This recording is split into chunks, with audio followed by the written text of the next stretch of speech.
It might seem like there's been a sudden slew of mysterious deaths in the news, particularly among young athletes. And the internet's provided some theories.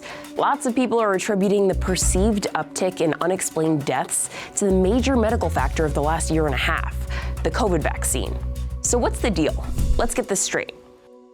Sudden adult death syndrome is real. It's a modified name for sudden arrhythmic death syndrome, which is when an abnormal heart rhythm leads to cardiac arrest. Generally, after the person's passed, there's no clear cause.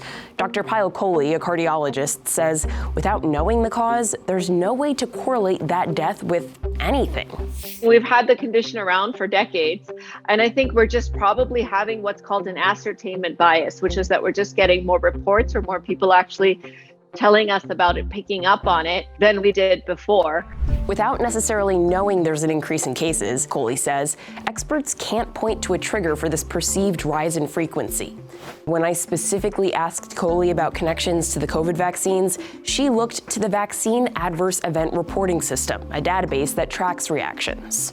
There's absolutely no increased incidence of sudden arrhythmic death syndrome that's occurring over the background rate in people who have been administered this vaccine. So it's possible that those people may have had the genetic predisposition, or it may have happened anyhow, and that's just called an association. It's not a causation. Now, that association is clear in the database, which shows more than 13,000 deaths following vaccination due to a number of causes.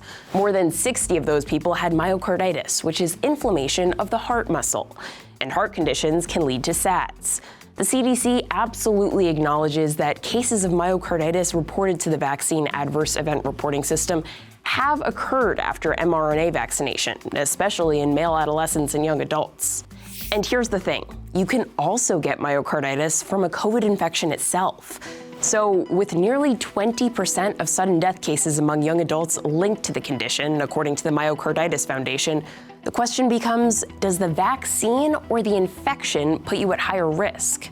The CDC says young men between 18 and 29 are 7 to 8 times more likely to have heart complications, including myocarditis, after a COVID infection than they are after being vaccinated.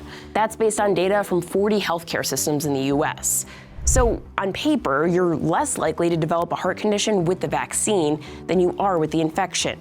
But of course, reality isn't quite so cut and dry. You theoretically could have had COVID and the vaccine, or neither of the two.